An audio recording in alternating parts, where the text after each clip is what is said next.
Well, thanks for agreeing to talk to me and chill and shoot the shit, man. Appreciate it. Hey, thank you for having me, Carlos. What's the name of your podcast, by the way? It's called Outside the Booth. We're Outside the DJs booth. outside the booth. Yeah, Literally, where we want most of the people out. When we can, really. You know what I mean? that's Like, stay the that's the fuck out of goal. the booth.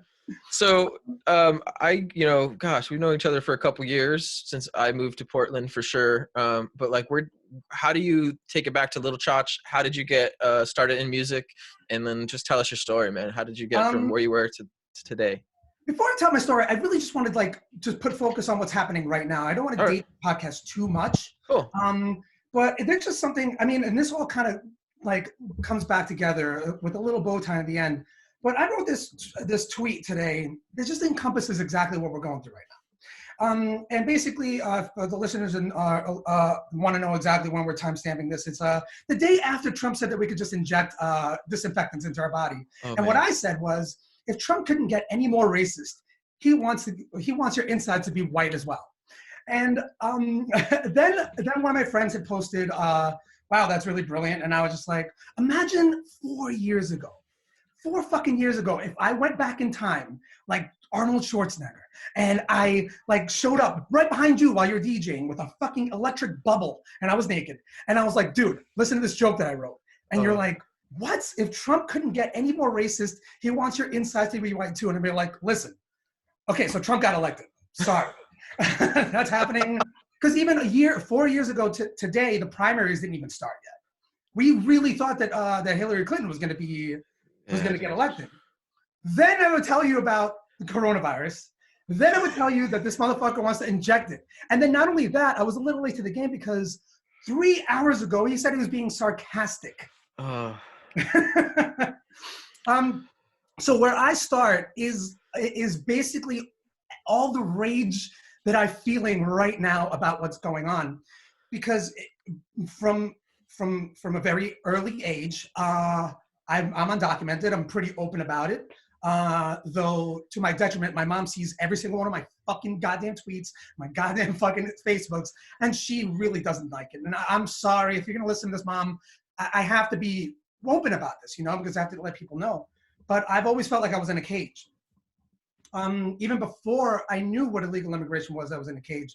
But around the time that I started really getting into music, and this will predate, no, this will postdate some of like my earlier things, which I was like a big metalhead, or I was also really into rap. I grew up in New York City. I was living in Long Island for a year, is when I really had my music awakening. And this is like 1991.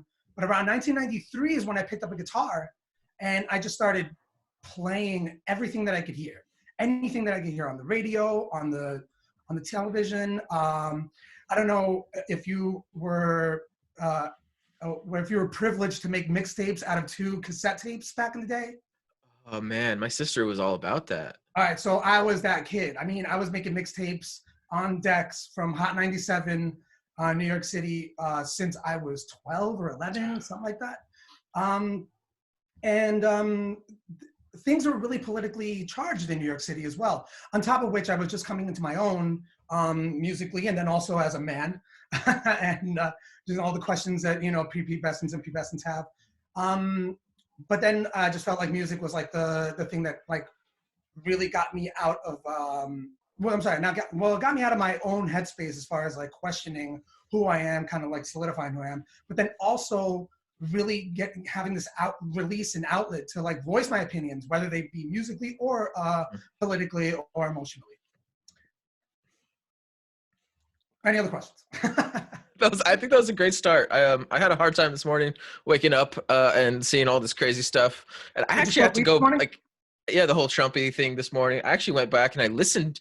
I listened to his whole conference, and I'm like trying to like pinpoint where he said it, and then I watched a bunch of the videos, and I'm like, there's no way he's being sarcastic. He's like, what something that my friend suggested is like he really has the the processing of an 8-year-old. If you really think about a kid who's like 8 years old in 3rd grade, how you teach them like a new math thing and they ask a question, for instance. I'm gonna stop you there. I'm gonna say more. It's more like a 12 or 13-year-old, because 8-year-olds, I feel like that's when they first learn how to lie. and then 12 and 13-year-olds actually Yeah. know how to lie. And I think with Trump, it's more like I mean, the analogy for me, it would be like he would like, you know, be with a girl for the first time, and he would like ejaculate too quick and be like, oh no, wait, I was just being sarcastic. You know, like it's a blatant fucking lie. It's like Yeah. right there, you could see the cum all over the place. Be like, no, no, no, I was just kidding. I'm just kidding. But then I've also heard the opposite of this. Like, what if he is so smart that he, you know, being someone that's an entertainment professional or someone who's been on television for so long and knows what a rating is and knows whatever, whether it's a bad hit or it's a good hit, despite your perspective on that, a hit's a hit is a hit.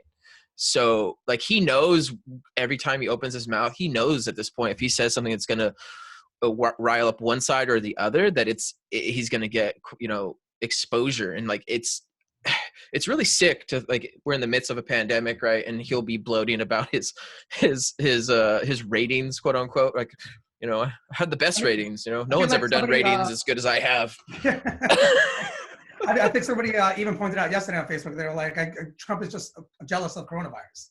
And, you know, like, I also think, like, as far as you saying about, like, him being smart, of course he's smart. I mean, you don't do the things that he does without having some, like, a lot of intellect, really. Like, that's a smart person. He knows how to play the game, you know, like, there's different kinds of smarts in the world. But also, I think it's just, what for him, it's just the easy way of getting his viewers and his base to back him up. And the best way to do it is by his, you know, his trolling. You know, he's like a first world star troller. In the age where trolling first began, he found a way to get in that in that like format, you know, whether it's Twitter, Facebook, or YouTube, or just even having the you know, the cameras, the NBC cameras on him. And it was just, yeah, he hit it right on the mark. I also think that it's something that his base and his supporters really want to have.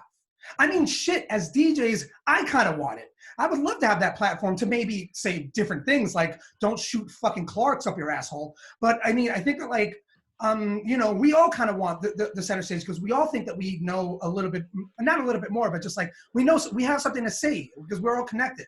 It just so happens this guy's just a fucking piece of shit, and he just wants to say things that he wants to say in order to get more money and more fucking ratings and more attention. I totally can agree with you. Like, you would sound like a comedian, right? If you were to take all this real shit that's happening now and go back before the election and just like, in the future, like the president tells you to inject, you know, Lysol into your veins and inhale, you know, bleach. Among of all the other crazy Now, to be things. fair to him, real quick, to be fair, he didn't exactly say the Lysol. He said disinfectants, which really we're talking about just like hydrogen peroxide and stuff like that. Yeah. But like, again, without any articulation to his specific fan base, and not only to his, I call him a fan base. They're not even fucking supporters anymore. They're just a fan base. I think that's a very good description. I mean, he's always had a fan base, you know. You just got to be careful with those people, because those people, I mean, they're I mean, I shouldn't say dumb, as uninformed and as ignorant as they are, they're still people. They're still like your friends. I mean, you never know. You know, we might have some fucking friends out there that might actually do some shit like that. But also, to be fair, our friends do a lot of drugs, so they might not even feel it. It might not be their fault. They were Eddie Murphy, man. They were. That's hilarious. Fucking Eddie Murphy. No one talks about that story, man. I mean, we gotta give the guy a little slack. He's been through a lot. I mean, look, I'm coming from a place where, like, my two favorite movies are Trading Places and Coming to America. Dude. And look, I mean, I'll fuck with Eddie Murphy's not the best person in the world, but I'm trying to, you know, I don't want him to be Cosby. I want him to be Eddie Murphy. I want him to be, you know, my dude. So yeah, back to the question though, and this is going to be very politically charged. We can talk about. That's okay. This is outside the booth, man. This is yeah, absolutely. But yeah, once I started, I mean, I think like the roots for me were fucking death metal. I started playing in a death metal band when I was 12, turning 13. And that's 1992 to 1993, and it was just all satanic shit. And this is in Queens, New York City. And I also grew up in a town called College Point, where it's really amazing to tell people this because a lot of people don't really get it. But I grew up in a huge skinhead town. I saw the Twin Towers go down with my own eyes, and I could see Rikers Island from my town. But my town is so tucked away in Queens, at the middle of New York City, but it's so tucked away that nobody really knew what was going on there. There was a ton of skinheads. So there was a lot of hardcore, like New York City hardcore and shit. And half of it was like, you know, the Sharps, skinheads against racial prejudice. And then a lot of them were also just skinheads. And I kind of fell in between both of them because I played really good guitar and I was into death metal.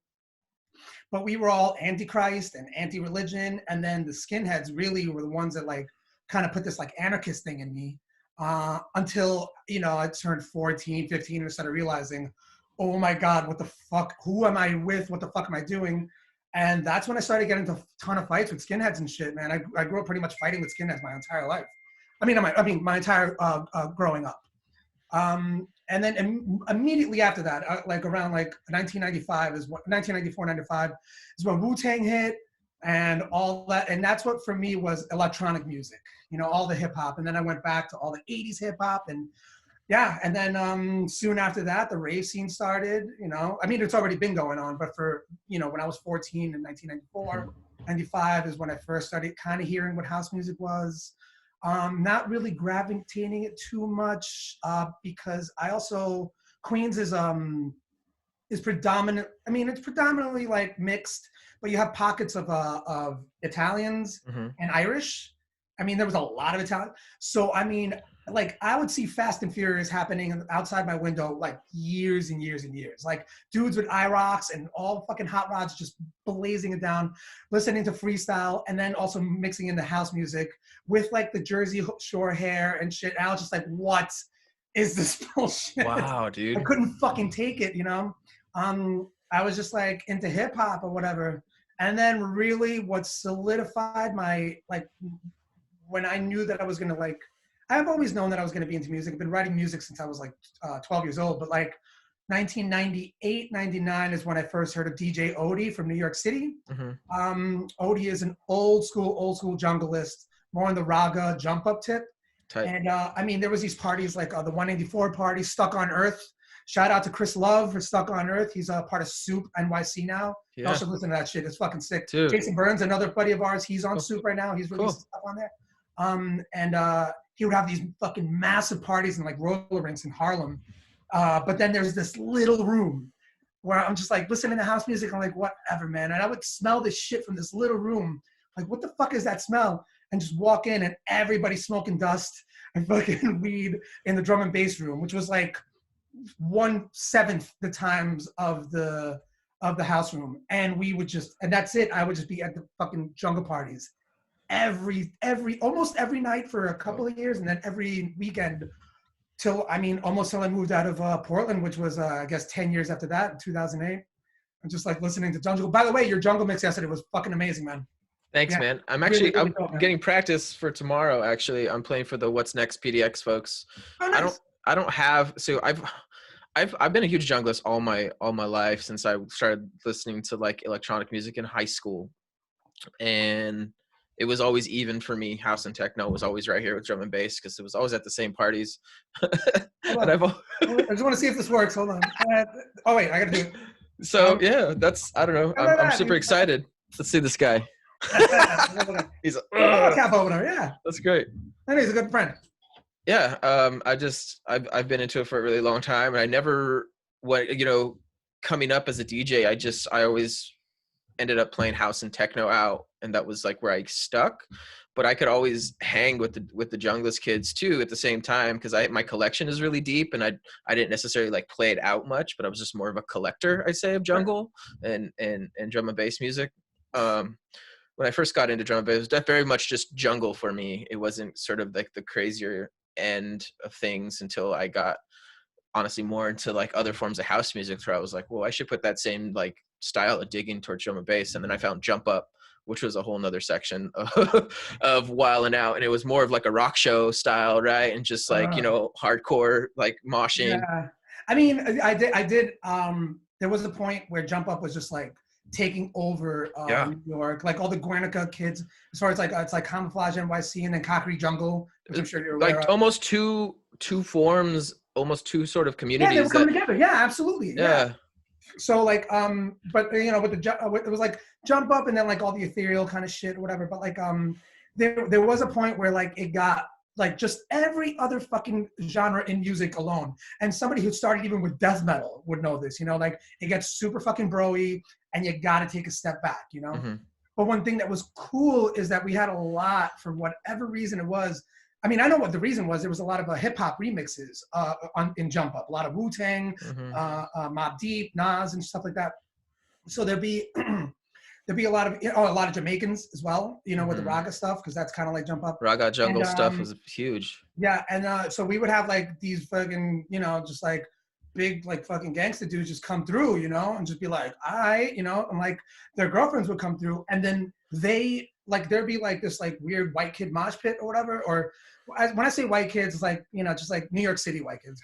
It's all different, you know, like Mm-hmm. Black, Spanish. We're all Indian, but we're all kind of like, hey, what's up, you know? And now like the fucking like, you know, fucking the dudes from the projects come in and just being like, all right, I'm like, oh shit, and then they would dance to it differently. At least when I was there, and it would just be like a different form of dancing. And then those two things kind of collided to where the mosh pit went away, but then the good Jump Up kind of dancing started. It was fucking hard as shit, man. That shit is not easy to get down, you know? Not to look like the inflatable tube man, you know what I mean? Yeah. Yeah. I had some friends in from high school. Shout out, shout out Matt and Basket Anthony. Those dudes are just like, I remember being in high school and with my iPod like over here, like, oh, listen to house and techno, and they're like on their heart. They're just, I could hear him just blasting. My buddy Matt, just those old, I don't know, those Generation 1 iPod headphones that you used to be able to crank them. Oh yeah, that's right. I forgot about And I those. just remember him all the time. He's all, no, he was just like, only, like, even to this day, a lot of those dudes are like Jump Up only, like hardcore Jump Up enthusiasts. Like it's a different breed. But I definitely appreciate how all sort of electronic genres have done a pretty good point at sort of flexing across the spectrum. And then because that spectrum is so wide now as a DJ, I really appreciate it, because I could sort of flow through, you know, how I want to tell my story more accurately. At the same Sure, time, it's great. Yeah, at the that's the same way to time, do I it. think you have to be paying attention to how you dig, because, you know, obviously there's a bazillion songs and a bazillion tracks out there. I mean, Yeah. the thing is too, like you know, when I started DJing, and this is like shortly thereafter. Uh, well, what I should say is like around 1999, 2000 is when I had I picked up. I, I've already been like writing a bunch of hip hop songs. I was in a couple of hip hop groups, playing guitar, playing bass, just writing lyrics and shit like that. I don't want to say that I was a rapper because I know people are listening. So I'm just gonna say that I just fucking wrote lyrics. There are videos out there, and please don't fucking look them up right now, please. But it's just so sad. Uh, they're around like 2000. This is actually a crazy story. All right, so um, I had been working at this restaurant like in 2000 in Long Island. It's a really, really expensive restaurant. Many people don't know it now, but back in the day, people did. And I was going to all these drunken parties. I was making a shit ton of money. I was bartending at 19 to 20 years old because I had a fake green card. And I was making like $1,500 a week. I mean, it was pathetic. Like I had nothing to show for it. I would just like end work and then at 2 go to the city, party at all these fucking clubs like Exit, Twilo, Sound Factory. Fucking Vinyl. I mean, these are legendary clubs that I used to go to. I saw Carcox too many times. I saw Tiesto too many times. I didn't even want to fucking see that motherfucker. I was just there like, and I really wanted to write the beats. I went back to my restaurant and I was working one day just like completely hungover, and fucking LL Cool J sits in front of me, and you know, I have to wait. I wait on him, and his wife is there, and I don't know, something just struck. I mean, I've been thinking about writing beats before that, but I wasn't really. It didn't really hit me until like I saw this dude, and he's not really like a he's not, I wouldn't call him a legend to me. I like some songs, you know, like in my opinion, he was a little corny, but also he's a legend, you know, nonetheless. And I just asked him, I was like, yo, listen, I'm sorry to bother you, but what do you think I should do? And he was always pretty famous about being nice to waiters. He was like, here, get this shit. And he told me what to get. He told me to get the MPC 2000, told me to get the SP 1200, told me to get a good sequencer. Like, he knew his shit. And then dude, on a fucking $25 check, he left me $150, which again is another really shout out LL, man. Story. Yeah, sure, shout out LL. Because I mean, part of that money was to buy my gear, and I bought the fucking gear. I didn't buy the SP 1200. I didn't buy the SP 1200. I'm fucking pissed about that. But I bought the that red Roland sequencer. I forgot what it's called already. Oh God, I'm sorry. So technically, LL Cool J helped you get your start. I mean, you know, I think like his money did. His fucking, you know, like, you know, the 0.0000001% of his millions maybe got me a little bit of a start. That number is probably not even accurate. There's way more zeros in there. But yeah, I think, you know, I just think also like the whole hip hop community, everybody in New York was just about it. They weren't exactly even trying to get fame, though fame was always a big thing. You know, I also did graffiti all my life. You know, trying to be a rap writer, I should say. You know, I tried to break dance, but oh boy, no way. I drink too much. You know, there's always been like this like music influence around everything that you want to do, but also trying to be the best at it, you know, and then trying to get the best people to get you up there as well. You know, like everybody wants clout fame, and the only reason people want clout fame is because half of it is just to be like, yo, I hung out with fucking Prodigy from Mobb Deep, or, you know, I saw fucking Raekwon or whatever. But also a lot of it, at least the people that I know, were like, they were asking questions.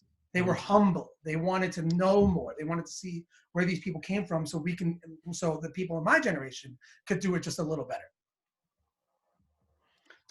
So then, just to put a bow on everything, I think that the whole thing about DJing and what you were saying, collecting before as well, is that, I mean, essentially I was just a collector too. I mean, you know how it is, you know, you're in music, you collect a lot of shit. Once you have it on your hands, you're like, what's the next step? And for me, it was producing it. I just started sampling a bunch of shit. And then once I started DJing, that's when I got a kick in the ass. Producing was easy for me, but DJing, fucking, that took me a minute. It's still taking me a minute. I've heard you play, man. I was just telling Sin the other day that like it's pretty impressive to like hear you go from like this really low BPM and like to completely different genre over here, and like take it from like the 60s all the way into like, you know, the mid 100s. Like that's super cool to have that skill. And I don't think a lot of people are brave enough, because a lot of people, including myself, like particularly will stay in a certain genre and not leave that genre. But like, I don't know how many times I've gone to Nightlight and just like heard you go from like some Moombahton and then to some hip hop and to some like house music. And I'm like sitting there like, I don't know how, like what's going in your, like your brain works in a way that not a lot of other DJs work, because probably that production background and because of that sampling background and how you used to pick apart small pieces of different genres of music and understand how they're built. So that's a skill that no one could ever take away from you, you know? I mean, I think it's, you know, it is a skill. It's a learned skill. I think that, and it's, you know, I mean, I'll just give a shout out to like all the fucking homies just that are doing it right now. Like, I mean, you know what? Because I'm not gonna do that only just because it's gonna. If I leave one out, sorry guys. You know who big up to the homies. Hold on a second. I want to talk. You guys know who I'm fucking talking about, okay? You know who I'm talking about. All of you people in Portland that are doing the same thing. Shout out. I love you. But what I'm saying is that like as far as a learned skill is concerned, I think it was like for me just dropping needles on records, trying to find samples.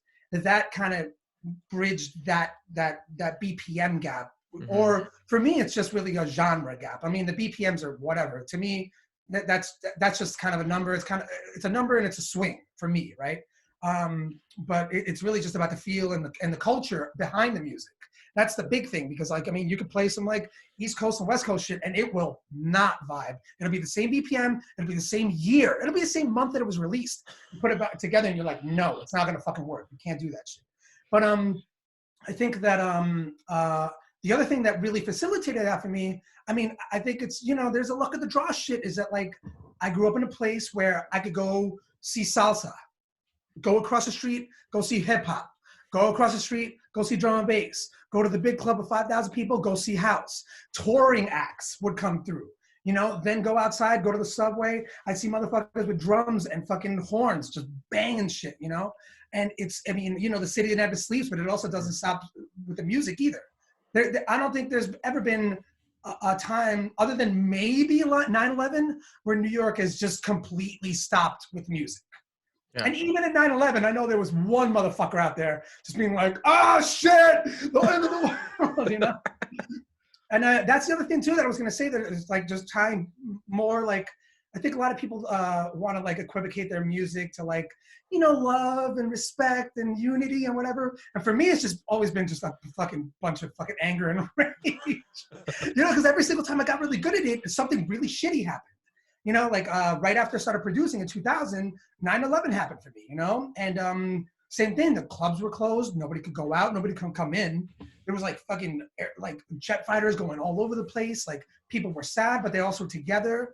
I mean, at least then we could get together and shit. But like, excuse me. But you know, it just made it made me want. It made that like rage would then turn into ambition or focus, like geared more towards the same people that were going through the same thing that I was going through.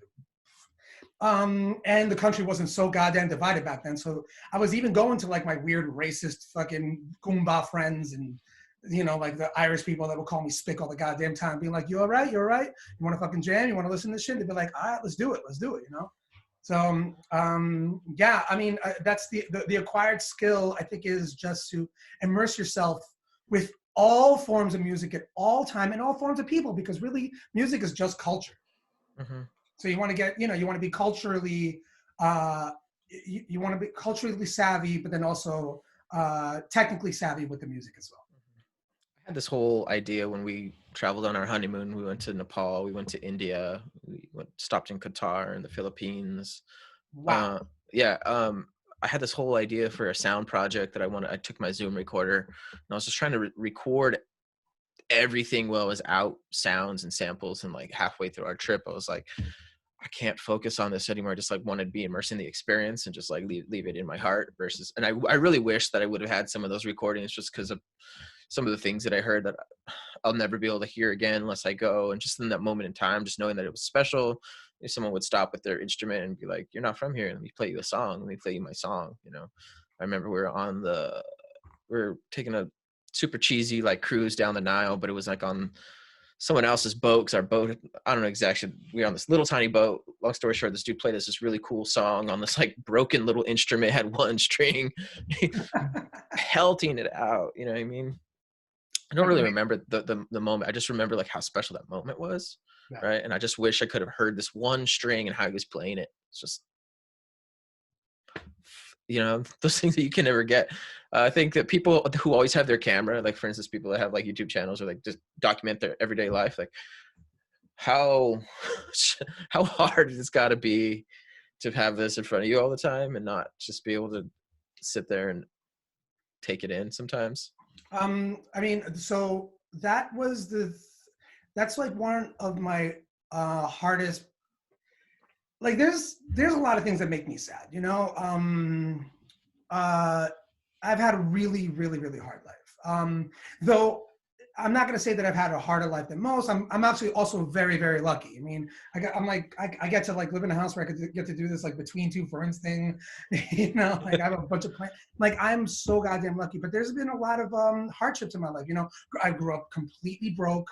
I grew up, you know, undocumented, so it's hard to just even leave New York City, or just I've never left the country. I've never left the United States ever. I'm 40 years old.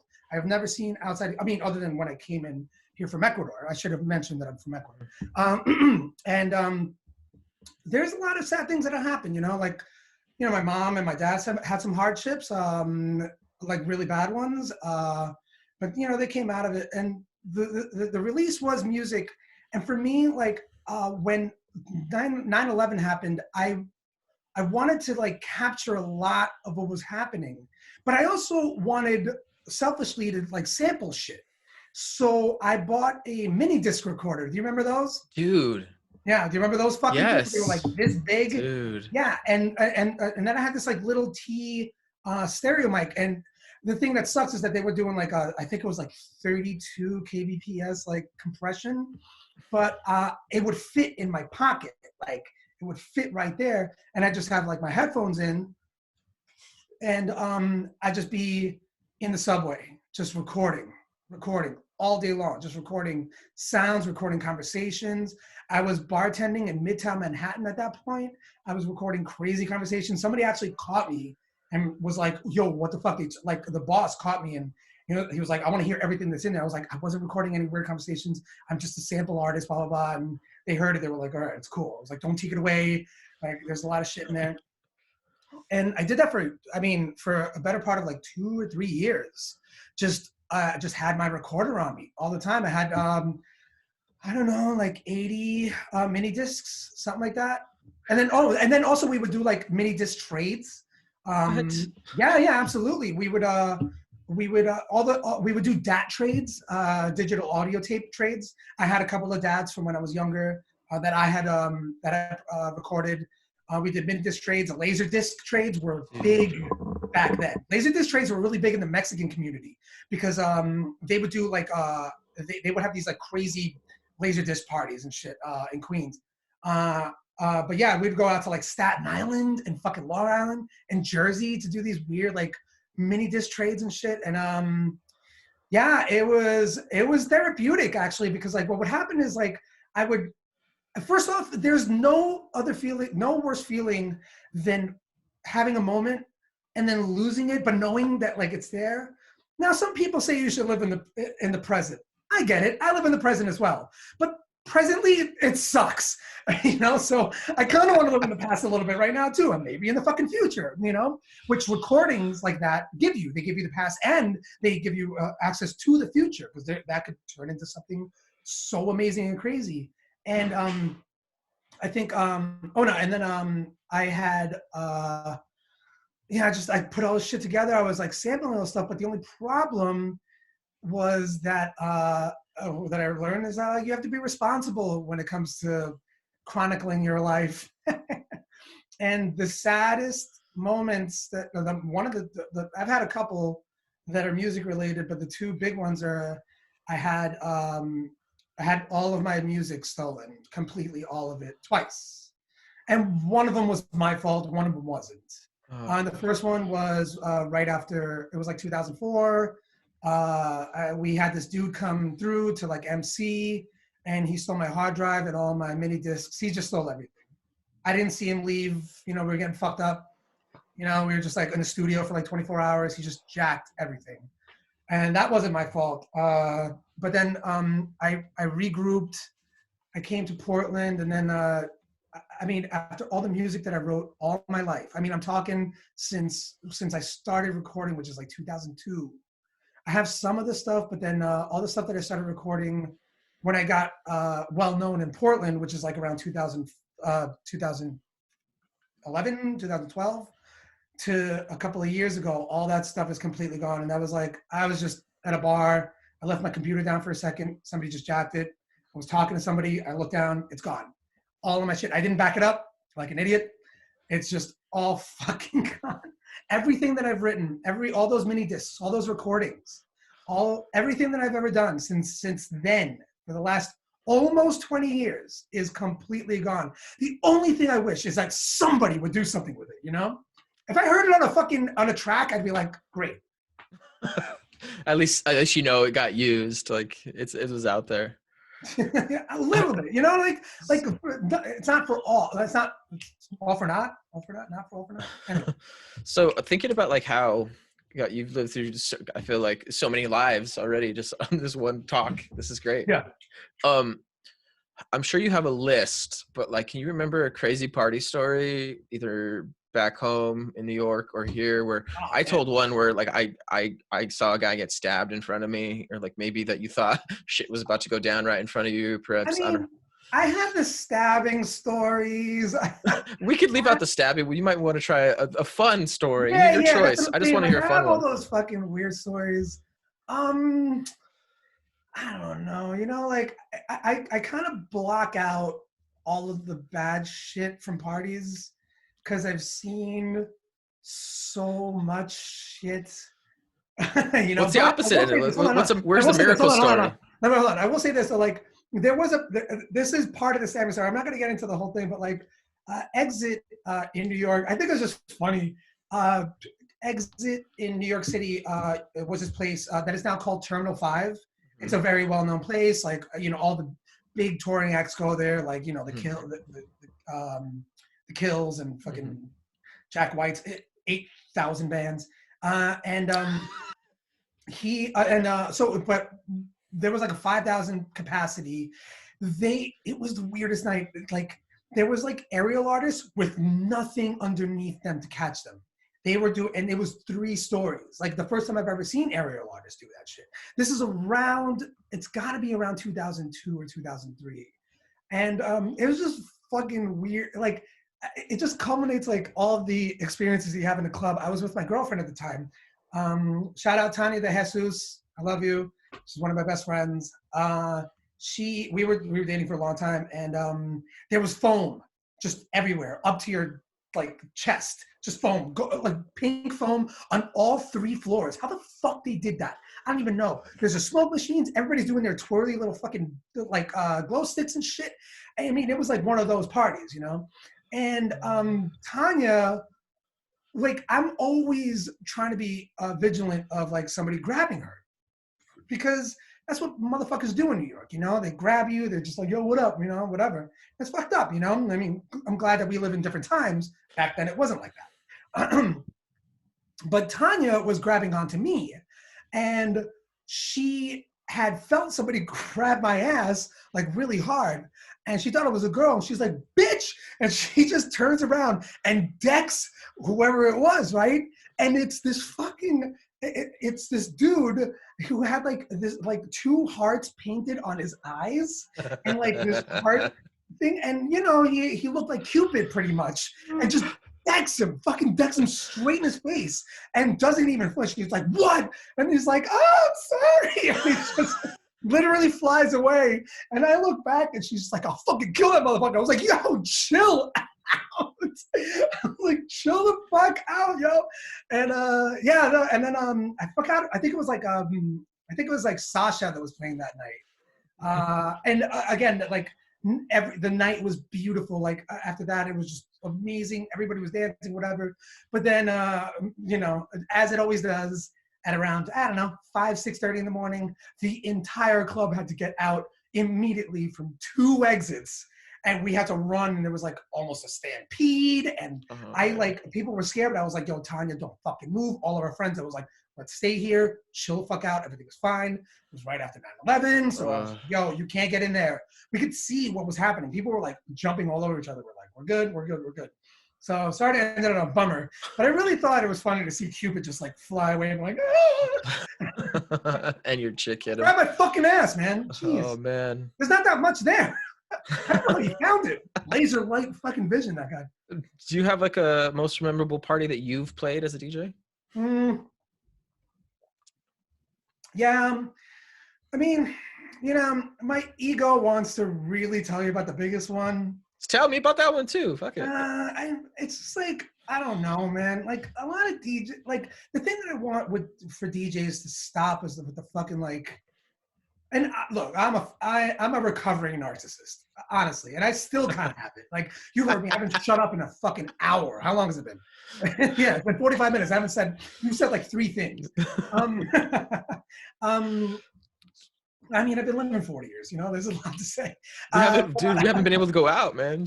Oh yeah, that too. Yeah, oh God. Between talking and talking about myself, forget it. Jesus, I have to wear a diaper. I think that like the best time that I feel like I've had, all encompassing. I do want to say there's 2. All right, there's 2. There's like, I don't have many claims to fame. I really don't have claims to fame, but like, I played at Times Square. It was the very first time I DJ'd. it was like, when I say DJ, it was like live PA. I was Mm-hmm. using Reason with on a desktop computer, by the way. Yes. Did you Yeah, take yeah. it in a wagon? Dude, no, I Everyone took in New it. York City has these Okay. wagons, dude. Like when I was there a couple times, like, dude, people live this wagon life, and like you'll see the dude with like a dope ass like metal wagon. He's just like, yeah, it's my wagon. Yo, I took my MPC and my fucking I think it was called G4 tower at that point, right? The tower and the screen. I had to take the screen as well on a fucking on boxes, and I got dropped off there. But then I had to take the subway home. Oh no, Huge. Okay, it scary. doesn't matter anyway, because it was. That's I another got booked. story.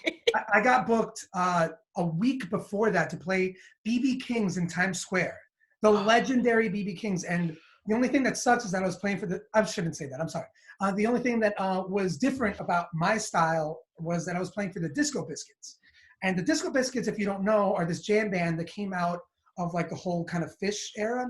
And now, I mean, and soon after, they had like FS and Ming played for them first. I was the second set break that they did. And then they had like, I mean, they had a ton, like, I'm blanking on some of the names. A lot of drum and bass DJs, a lot of like, just DJs in general.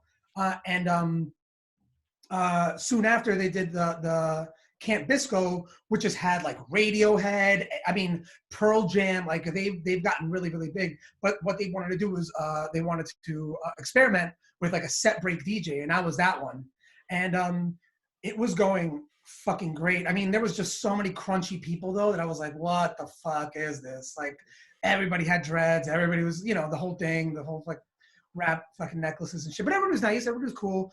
I just had this like weird like trip hop style at that point, like Stereo Lab and fuck. I mean, all those people were my like influences, and I just came with some hard, weird hip hop shit, and everybody loved it. But the problem was that in 2003, Mayor Giuliani had implemented the no smoking law. So a room of 2,000 people had to leave and go smoke outside. They all want to smoke weed. So I went from everybody dancing for 2,000 people to nobody dancing at all. There was like 2 people there. Lights came on. I was like, what?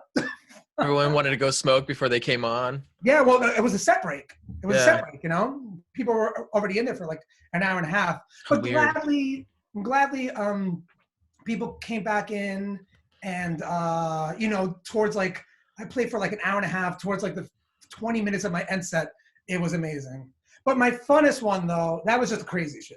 My funnest one though was, I gotta say, like Machine Drum had asked me to do direct support for him for this abstract, what was it? Abstract on Earth party.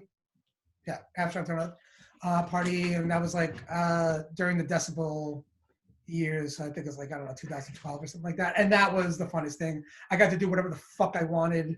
I played Moombahton, I played reggaeton, I went to Dembo, I went to like, at that point, Night Slugs was really big, so I was playing a bunch of Night Slugs. I just did everything. I played a couple of my originals and shit. People loved it. It was a house scene, which was just like my home, pretty much my home. You know, it was great. That was one of the funnest parties, man. And then Machine Drum, of course, like, oh God, he's one of them. He's as far as producers are concerned, you know, he's like my top 10 easily. Awesome. Who else Yeah. is in there? I'm gonna say EPROM. I'm gonna go Okay. with a lot of Portland people just because I mean, you know, it's my family and you know people that I've been around. You know, like also Grain Table, it's just like a phenomenal producer. There's some new people out there right now. TV, you gotta check out TV shit, Big man. up, I Dan. mean, yeah, and I'm fucking shout out to Dan, dude. He's given me a lot of. We've been talking a little bit. Just giving me a lot of inspiration. As it stands, I'm starting to now produce again a lot. Good. And I don't know when this podcast drops, but I will have a couple of, you know, maybe I'll have a sample pack, maybe I'll have a couple of edit packs or whatever for you to give it to them as a link. If you like all the Latin music, if you like all the fucking dance hall music. And as far as like all-time producers, I don't know. Shit, I mean, honestly, I think like Stereo Lab is, Yep. you know, like Stereo Lab It's really hard to put people in a list all of a sudden when you're asked. Like feels left fielded for me. I couldn't put too many in the list. I'd Yeah, have I such a mean, hard time.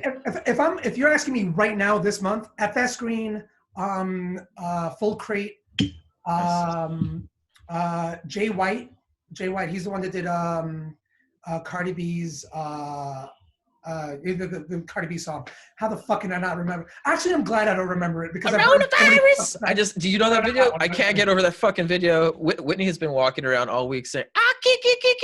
I know. Coronavirus. I know, seriously, fucking Cynthia's just like, shit is real. I'm like, it is. I know. I got it. I can't get the video where they put Trump's face on her. I just can't get rid of that video Oh in my god, that head. was amazing. I literally played it like hundreds of times to where now it's in my dreams. It's like, it's terrible. Internet is the devil. So like as far as like where you think music is going after this I mean, you know, this isolation. I mean, I feel like it's a dream for producers to have and DJs to have this isolation. I mean, have you been working on music pretty much every single day? Like how many hours a day? I know you just had a child. Congratulations again on the Corona baby. It's, man, everything.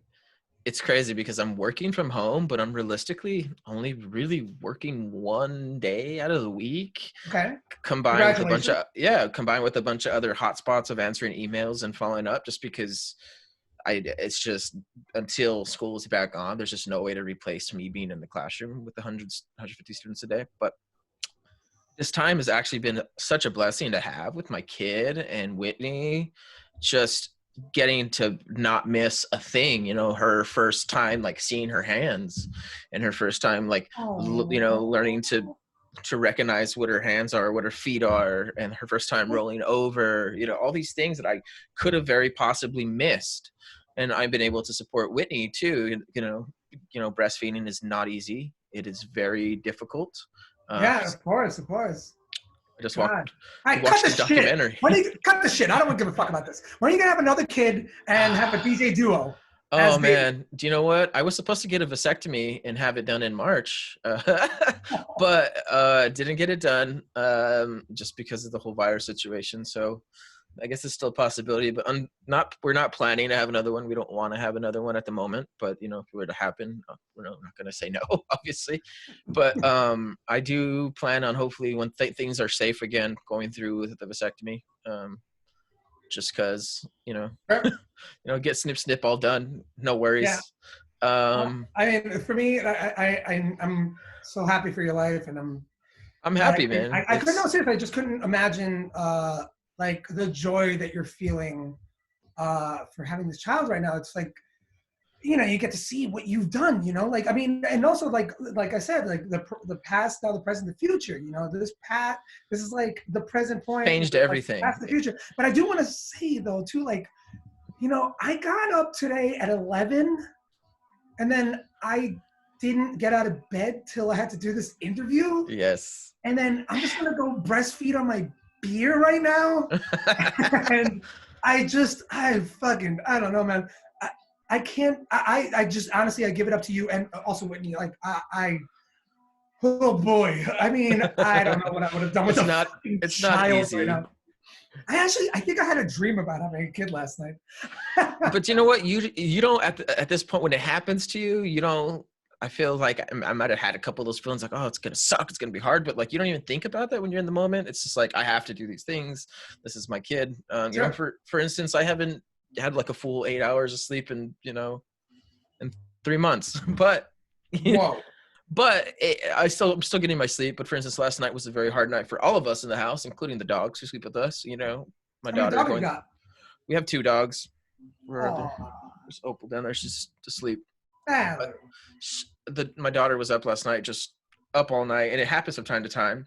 You know, they go in and out of these sleeping patterns with these like growth spurts that she goes to. And last night was a particularly hard night for all of us. She was up, I was up, my wife was up breastfeeding and trying this and that, and the baby's still crying and still, you know, having a hard time. So at a point this morning, we both were just up, and like there's a bunch of mornings where you're up at 6 o'clock or 5 o'clock and there's just no going back to bed. You're just like, I'm up for the day. It's going to happen.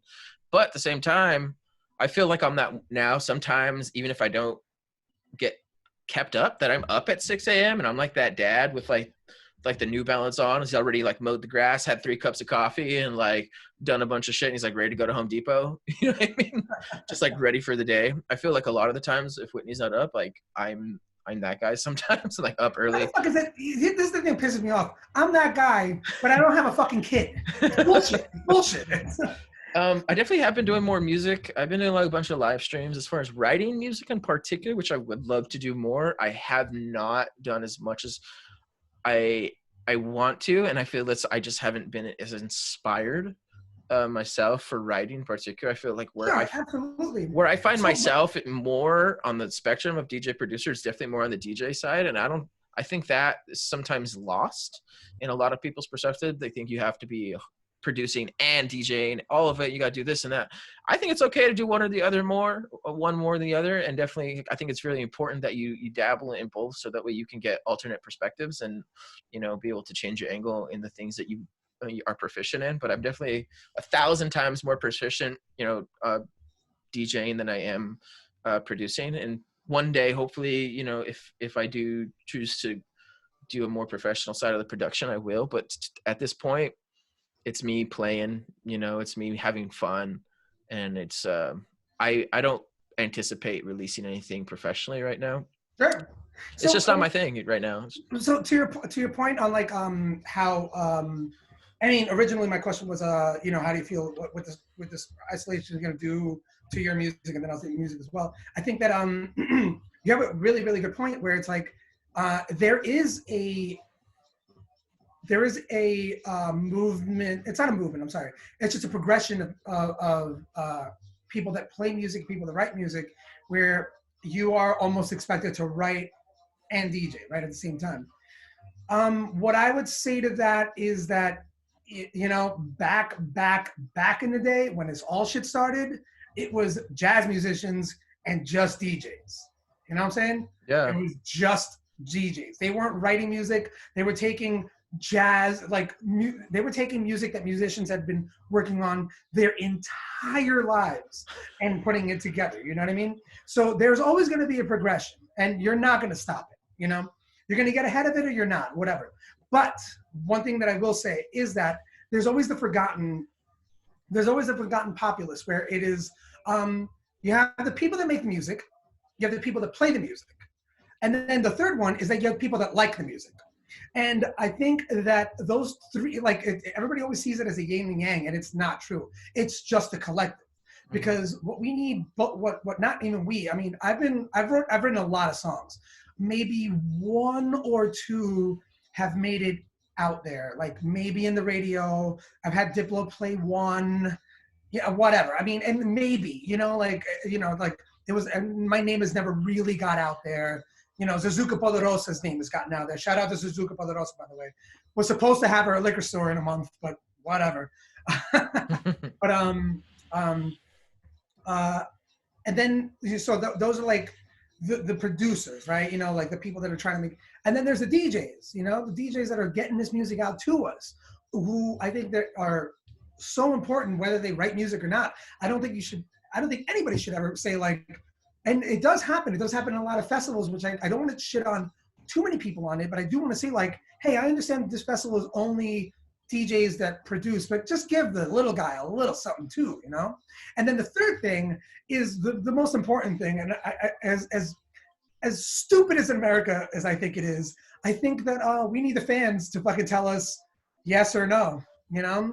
I think the judgment thing is actually a real thing. I like the judgment. I'm the type of DJ that will take requests.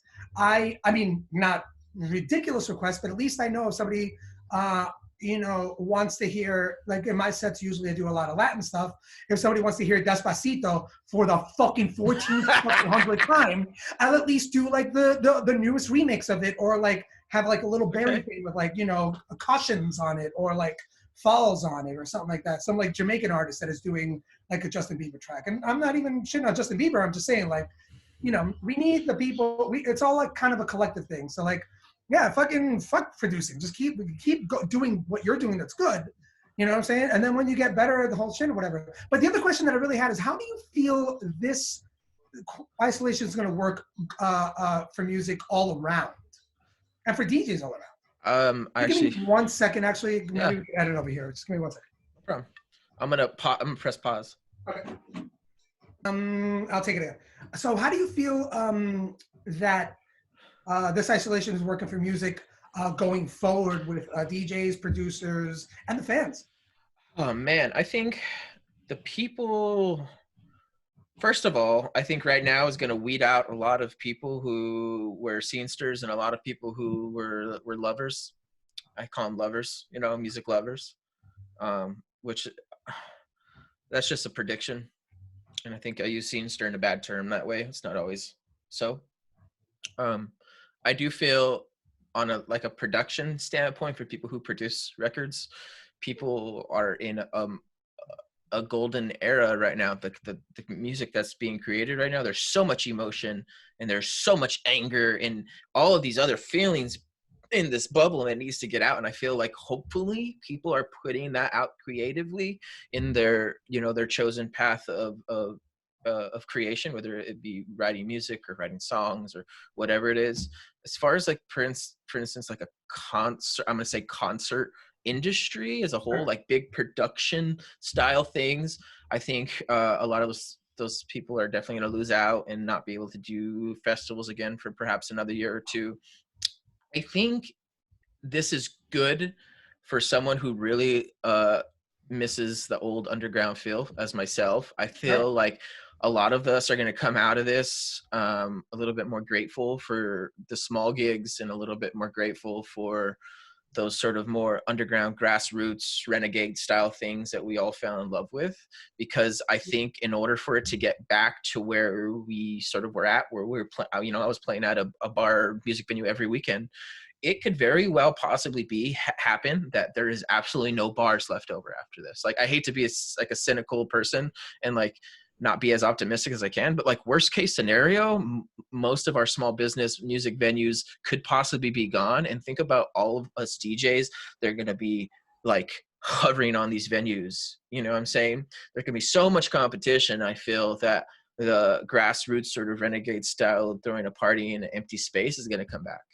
And I feel like I hopefully like another sort of rave revolution again in a weird way. I think a lot of people are going to get to relive some of their favorite parts, and a lot of people are going to get to, maybe try something in a new way that they didn't do the first way. And, after having some insight, hopefully for the better of our community. So we bring everyone up at the same time while respecting everyone for being individuals. I'm guilty myself. I'm absolutely guilty myself of being, having ego that gets, having to level it off at the beginning of the day. And, absolutely, it's anytime you get put in front of people and someone says you're doing well, I think it's good for us. Like you say, your audience, the judgment is good. It's our collective dick hard. Yeah, but at the same time, that collective dick hard could give you false pretenses to think you are something that you are not. Oh, sure, absolutely. I mean, we see it all the time. I love when you talk about your mom. Like, my mom doesn't want me to see this. If I have to ask anyone about my music, like my mom, I could play.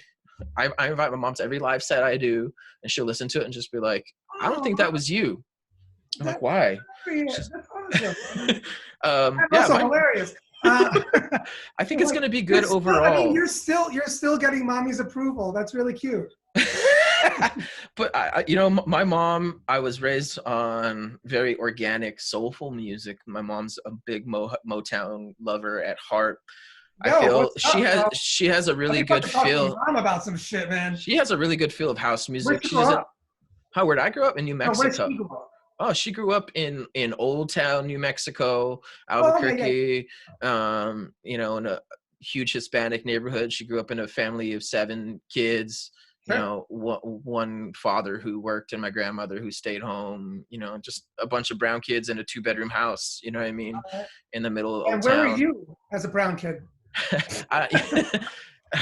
Man, if this could be a whole nother episode of me, having a whole racial thing, me being Hispanic, but presenting as very much a light-skinned person. What my family would call you, because my brother's a little on the white side, we call you brown around the edges. Yeah, man. So I grew up on the west side of Albuquerque, which is still predominantly, Hispanic neighborhood, but definitely more of what you would call like the suburbs at the Sure. time.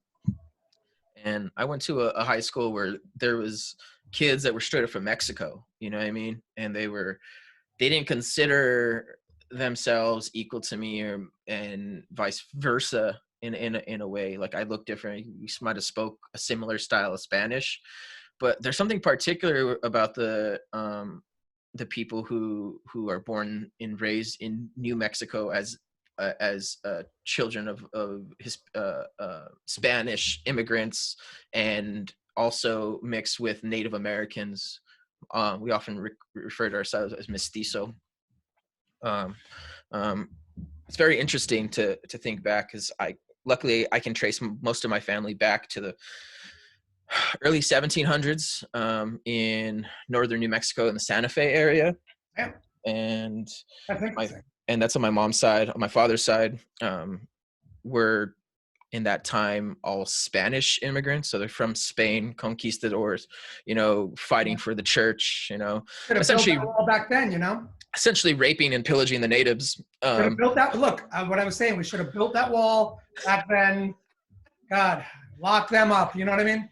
Um, here's, so I that's sort of I grew up, and I always had an interesting sort of race relations with the native Mexican people Mhm. growing up. But there's also the synchronicity, because there's so much, cross marriage and these sorts of things. Sometimes New Mexicans and Hispanic people in New Mexico refer themselves to Mexican, and it's false, because they're not from Mexico. If you're American, you're American at the same time. But I understand Weird though. for some people who are brown, associating your ethnicity with Yeah. a country is often a way of, claiming some identity, right?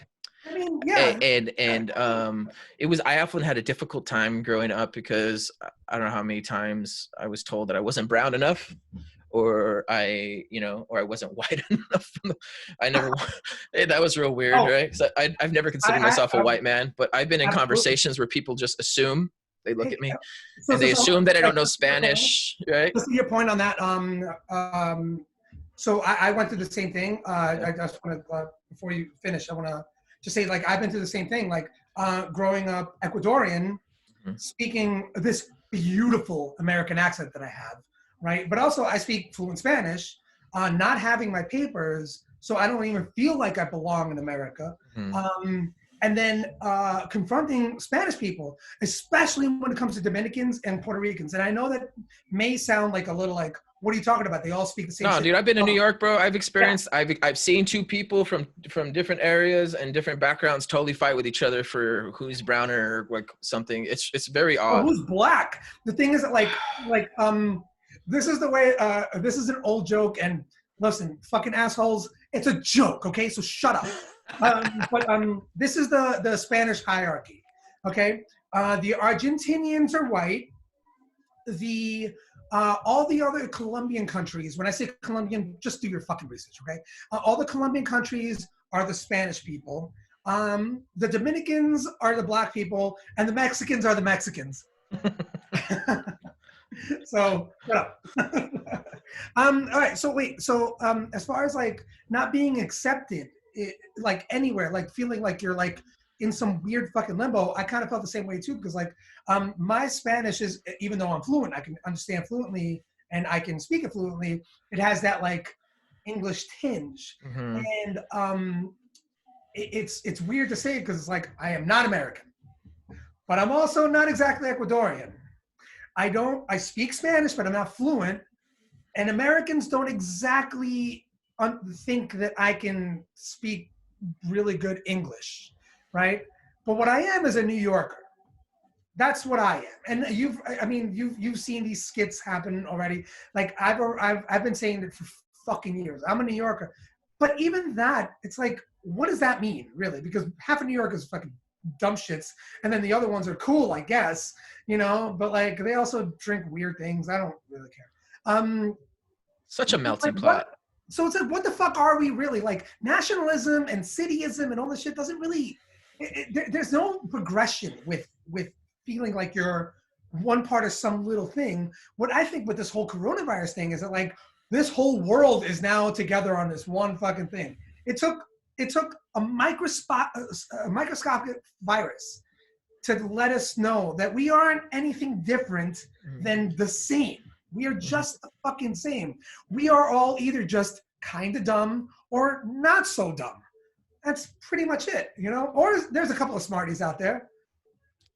You know, at the same time, I kind of regret what I told someone this morning.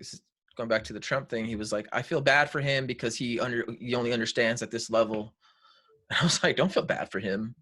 So that was my comment. I don't feel bad for him. And now I'm like, a lot of people, you know, whether financial, you know, level or, you know, where they're physically born, whether it's in the United States or whether it be Ecuador or whether it be Mexico or whether it be Puerto Rico, sometimes depending on where you're born and your direct location is going to affect all the other chances and the opportunity around you. And shout out to you and your parents for coming here and putting you in a place where you could be where you're at today, and you have the opportunity to even speak to me on this podcast. I'm I thankful for mean, having this here's roof over what my head right now. You know what I mean? That I was able to be put into a position where I'm able to come this far. Without my parents and without the support system I had, I would have never been able to get this far and to have this opportunity. Because I'm sure there's a lot of people out there that would like to be quote unquote as smart as us, or, you know, have the world view that we have, but we've had the things that been put in front of us that thank God we're able to, you know, use those stepping stones of safety and maybe not so safe times to learn and grow from, because I think that's really important. And a lot of these people will overcome, you know, humans, we overcome triumph. And some of the greatest things come from quote unquote, you know, the lowest places, or quote unquote the, you know, dingiest places, right? My father, he was raised in a barrio. He Mhm. was raised in a very kind of like scary place of old Albuquerque. My mom almost lived in a worse place, and both of them almost from nothing, being let go from both of their families and sort of just owned because being lovers at a young age, like made it on their own, you know, and without them, you know, I wouldn't be here. So Sure, absolutely.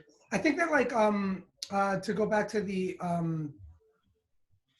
way that you were talking about, I mean, the way that you're talking about your parents and like coming over here. I mean, people just do things mostly out of desperation and mostly out of like love for their children, which is also a desperate thing. You know, you're going to see that.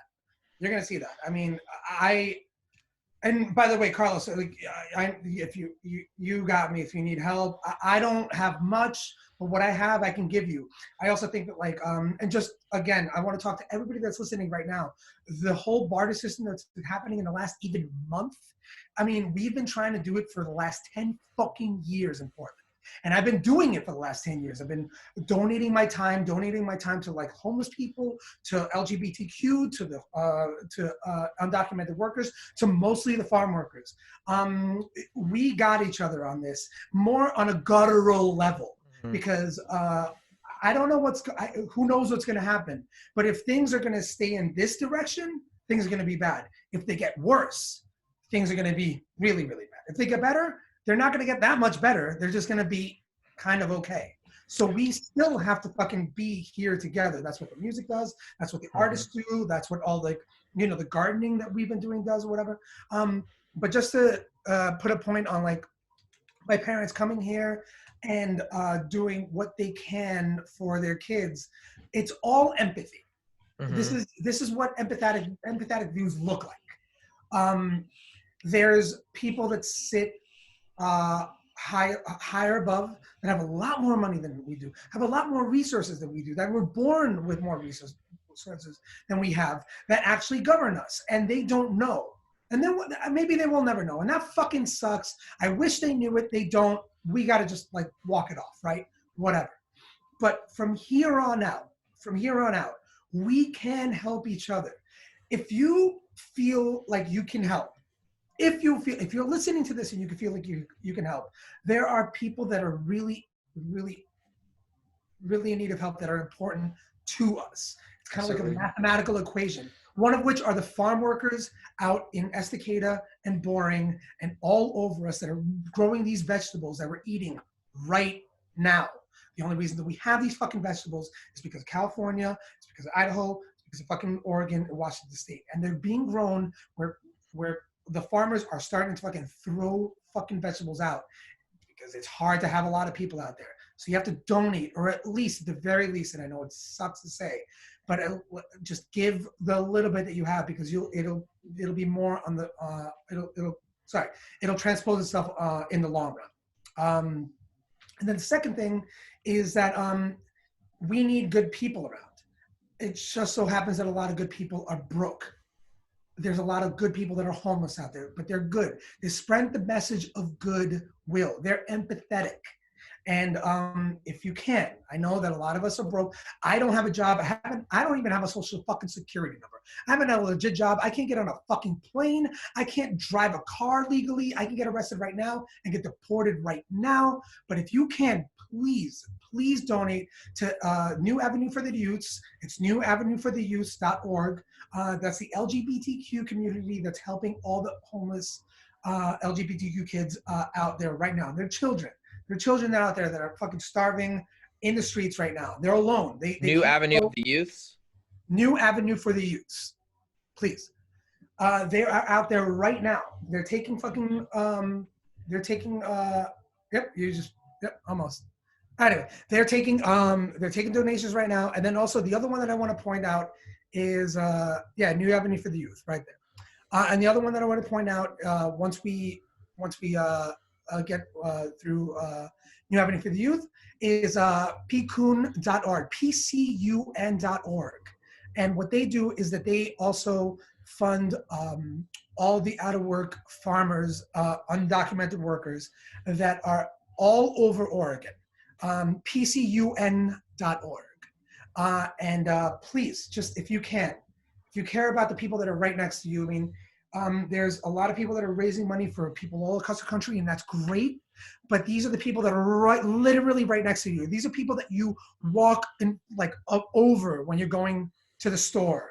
These are people that are like locked in their houses, that you walk by their houses and you don't know that they're there, but they're fucking there. They're there. So please support that. Carlos, thank you so much for even putting these links up. Dude, thank you for sharing these.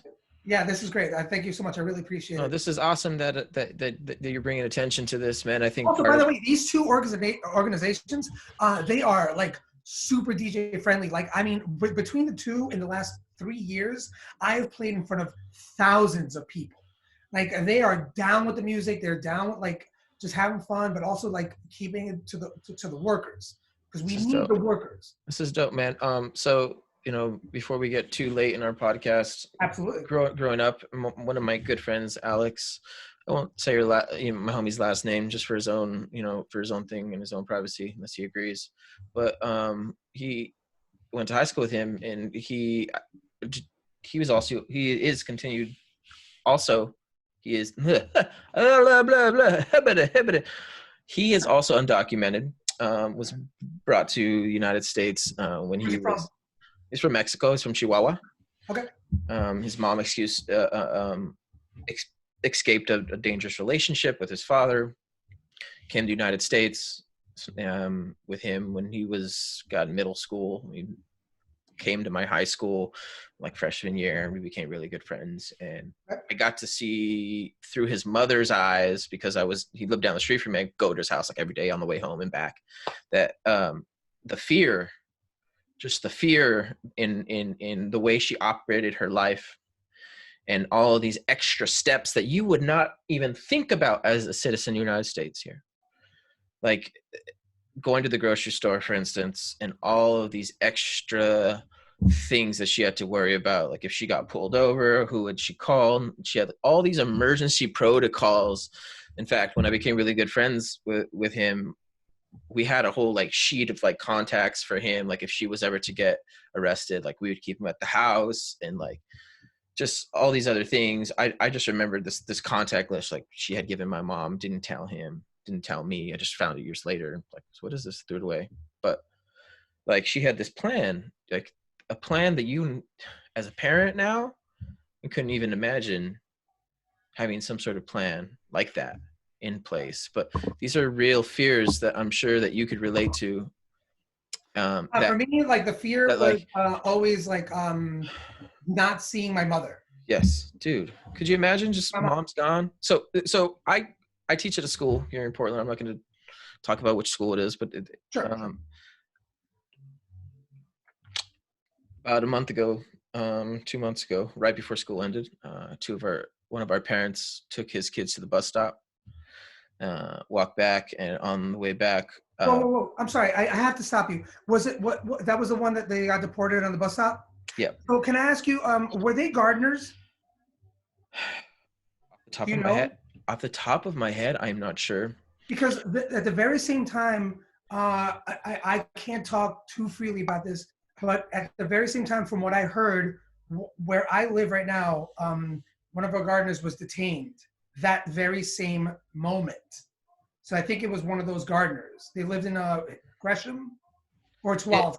I can't really talk about Okay. exactly Anyway, because of my sorry, I should connection, have said that. but But that's fucking crazy shit, right? This shit I is took fucking him right and here. It's well, right here. uh, he put Yeah. his kids. They let him put his kids on the bus. So these two kids are at their school at the end of the day, held by the office, probably not knowing what's going on, right? Yeah. Um, and coming home to either a government officer or someone, probably gathering their things, crying in tears. Oh, Where's my dad? exactly. You know what I mean? Like, think of this is just this horror, right? It's just absolutely horror. And these are things that directly affect me and my job and my work. Yeah. And my job right now is to connect with families and make sure they're safe. Sure. I just had a family where their mother was couldn't come back into the country because Trump had closed the borders, and because she may or may not be a citizen as well, but she is able to travel at least into the United States. She was held outside the country because she's not a citizen because our president closed the borders on the 17th, sorry, the 16th, and she was supposed to come back something like the 17th, something like that. And this poor mom was kept outside her country, because it's very much her country that she's made a life here and had 4 children who are U.S. citizens, and her husband, who I believe he's definitely a U.S. citizen, and he's just scared for his family to get just all these things, man. It's super wild. It's just super wild. Well, look, I mean, I would consider you, even though you're not right there right now, before, it's always like, how like the war happens, but like before the war happens, there's always people in the front line. You were the fucking front line. You, as a teacher and as somebody that's with students all the time, as somebody with kids all the time. Jesus Christ, who the fucking even at this point in time trust anybody with their children? You could trust you. Yeah, there's so many calls that I have to do. I just, you got to check on them, man, and just be like, hey, your family doing good? Cool, cool. You got your homework also. You got your computer set up. Cool. At the same time, these kids that all have all these check boxes also have all these other needs that need to be met before they could ever get a computer to do online work. You know what I mean? So at this moment in time, I can't expect anyone to do anything. Like, I can't expect you to turn in your work and do these things. What I can expect is that we can, all of us, somehow make some sort of digital effort if we can. First of all, if we have the equipment and access, because that's huge. There's a huge percentage. Luckily, we're here lucky in the Northwest, where I feel like a lot of not the rural areas, but our cities have definitely provided technology for the kids in this time in a way that a logistical way was a nightmare for a lot of cases, for a lot of parents, and getting out mass numbers of computers that are touched, for instance, to kids. But I wonder how many dance classes like kids need right now, here's the thing is, you can't expect anything right now, but what you can do is make that connection and relating that you're in a similar situation. You can't go outside and you can't hug them. No. What I was saying more like a Zoom where we have like all the kids right there and like one dance instructor being like, all right, kids. And then like the parents are just on the couch just being like, do your fucking thing. you know, I don't like to talk about work too much on here, but that's a lot, that's a lot of the time how it is. Yeah. Where you got half of them. It's very much like a real class too, because you know you have half your kids paying attention. You got one kid talking in the corner, Yeah. you know, one kid doing this. But it, I feel like right now everyone's so hungry for that socialization that the majority of kids who are on are like pretty engaged. Um, it's an interesting way to interact as you're used to. You're in person, especially it being so quick. We were all gone all of a sudden. We just didn't come back to work. Um, so I think the majority of my connections with the students and with my fellow staff members have just been like happy to see each other, you know, That's great. happy to see each other. And when I do these music things and I get to like hang out with my DJ homies, it's like, it's very much like we're so used to do this on the regular. We're going out on the weekend and just having a beer, a nightlight or something. Literally, we took this for granted. Exactly what we're doing right here, and I'm thankful that we're able to do this right now. You know, until the lights go off. Right? You never know. Yeah, I'm also grateful as well. I think like taking it for granted when we were. I don't know if I agree with you that we take it for granted as much as it seems, because we were just together. You know, we were Yeah. talking. I mean, we've talked a lot about certain things. We've recapped, but it is really weird, and this is maybe a little tie into like what's going to happen with music going forward with this isolation that we're having, and then also what's just going to happen with human interaction is that like I'm getting to know people so much more and have more attention, which really is weird because it's starting to get like, if anybody's seen the movie Ready Player One, don't watch it. You're going to fucking be really sad because it's exactly this. But at the same time, like, it's fucking weird to like actually have love and feel love, like the same tingly weird feelings that you have for somebody when you're actually connecting with them in person that you do, you know, doing this computer screen. Who knows? You might be a fucking computer genius and you just like did this Pixar thing and none of this is actually real. And you're just getting fucking Westworld fucking feelings out of me. But I know you're there because I can feel you, buddy. I know you're there. But I think that like, you know, humans, and not just humans, I think life in general makes the best out of a shitty fucking situation. And whatever that situation is and how shitty as it is and how good you can make it, we still will find a way to like turn that really shitty situation into a good situation and then focus it on the love that we have for each other, you know, which I think is the most important thing. I mean, there isn't, you know, it's like unexplained. You want to call it God, you want to call it the force, you want to call it fucking the morphic resonance. By the way, if you guys want to look up some weird shit, look up the morphic resonance. It's the same thing as it's this scientist that called God the morphic resonance. It's hilarious, but also really poignant. I'm not succinct. I'm sorry. But I think that's kind of the only reason that me and you are talking right now. The only reason that any of us are trying to like have a connection. It's not that we were just like bred to have you know, to be a pack animal. Is that not only are we pack animals, we love the connection that we have with each other. We love the things that we can do because of our connection by helping people and bettering people and seeing a little smile or getting laid.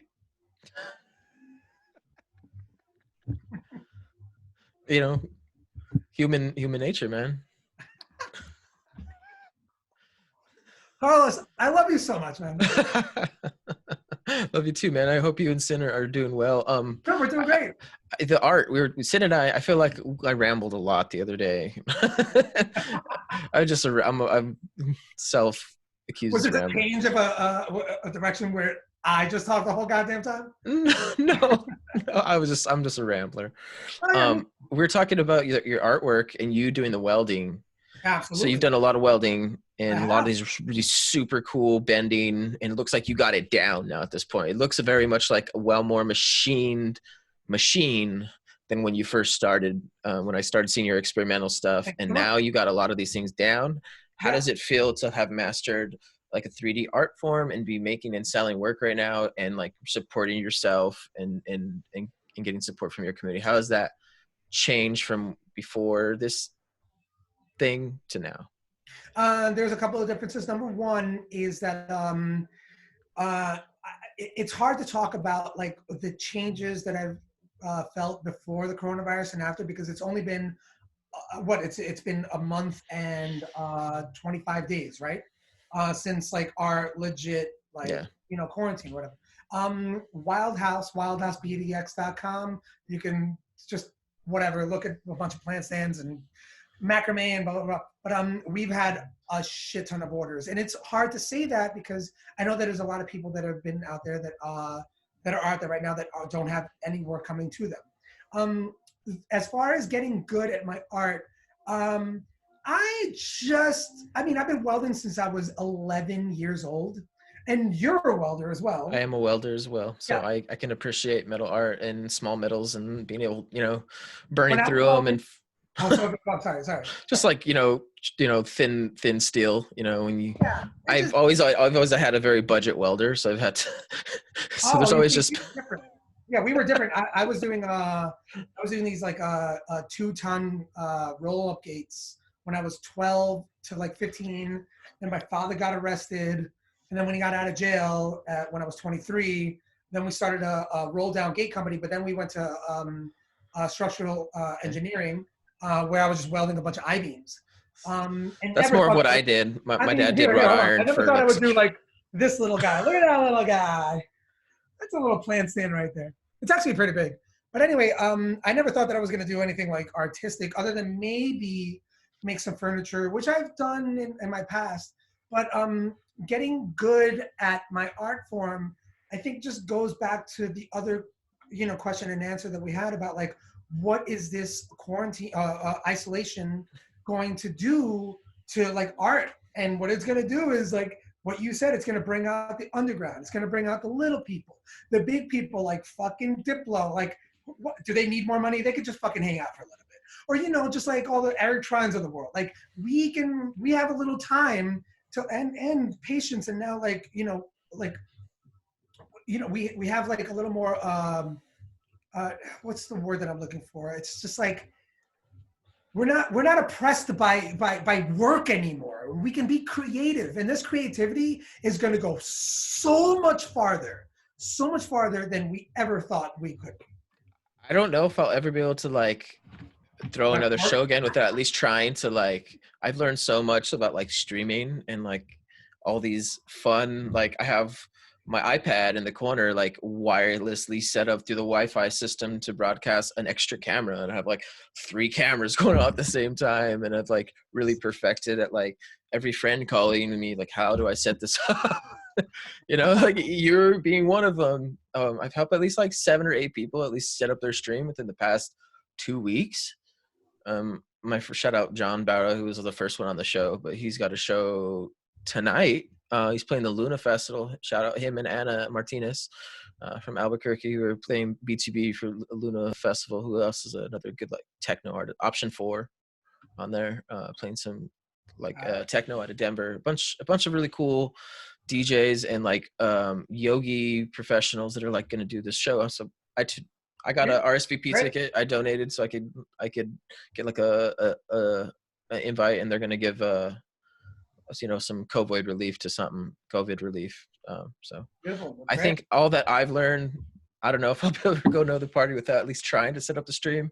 I've now figured out like, the wireless camera. So like I have this whole idea now to like.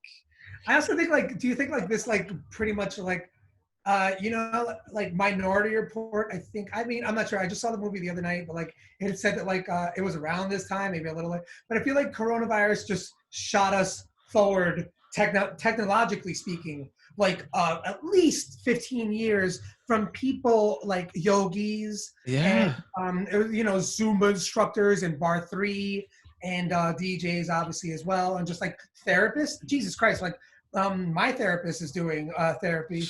And she's also like badgering me right now, being like, "You're gonna do therapy?" I'm like, "Damn, she figured it out." She's like 70. I thought she was gonna like not figure it out. And I got fucking other mommy trying to get me to fucking.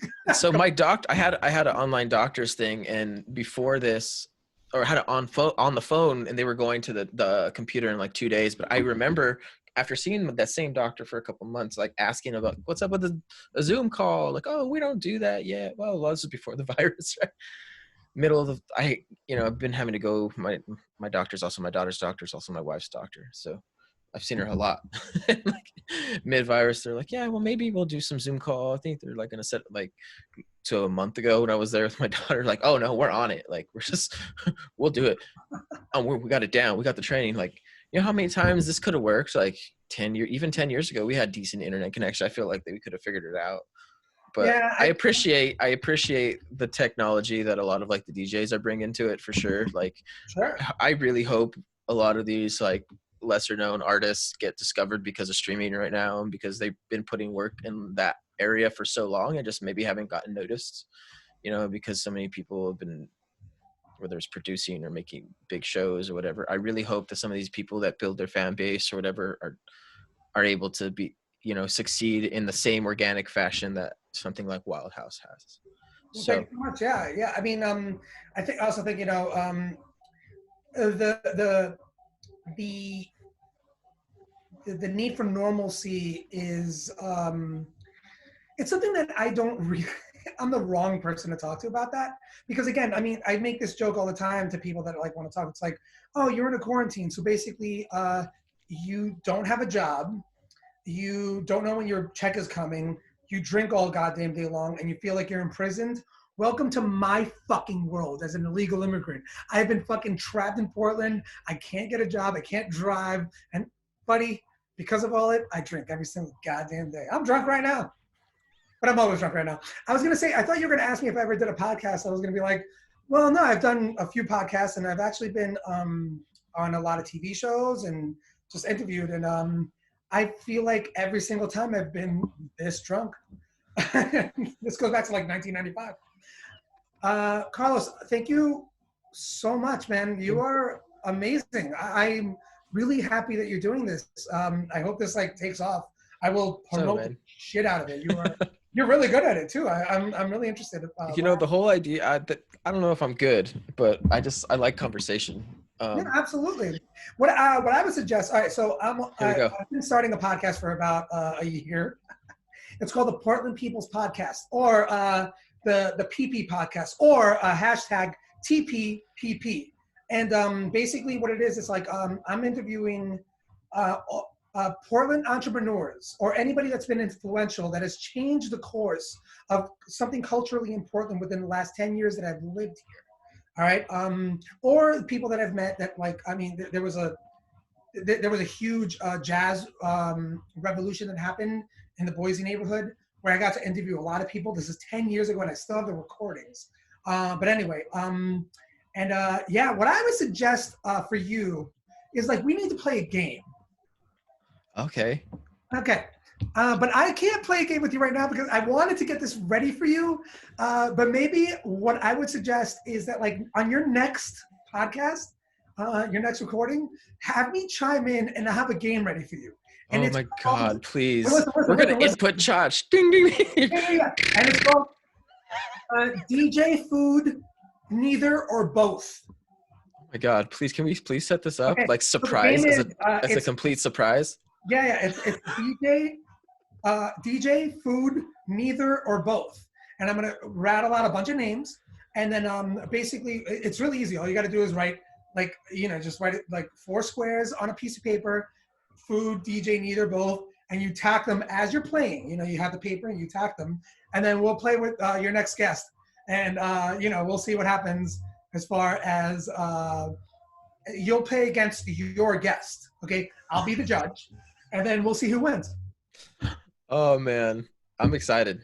Yeah, let's do it. Please, let's do it. Yeah, we're gonna have to organize this. Hopefully, it's super easy, dude. Like, get me on the fucking Zoom. I'll have everything set up. All you need is a piece of paper, maybe maybe you go on YouTube and learn how to. Can you wear a costume? Like, you gotta wear a costume. Paper. Huh? You have a cool hat. Like, you have a fun hat. Like. Oh no. I'll figure something out, or maybe I'll just be eating a bunch of food. I don't know. I'll figure something out. We'll talk about that. This is off air. It's gonna be great. We could get Al on here, like, you remember your waiter from the Queens? Boom! Here he is again. And he's like, what? Like, all right. Doesn't remember me. He's like, give me my $75 back, bitch. I'm like, all right, that's all right.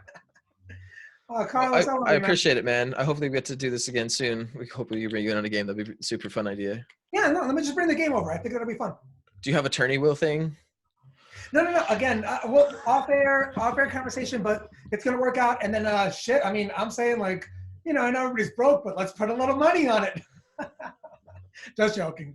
All right, man. We should trade paper, toilet paper sheets. I got the 2-ply. Oh well. And if you put them both together, it's a 4-ply. I like where this is going. Oh man. Thank you so much, man. I really appreciate it. Good to see you, man. Absolutely. Let's talk soon. Absolutely. Bye. All right. Bye.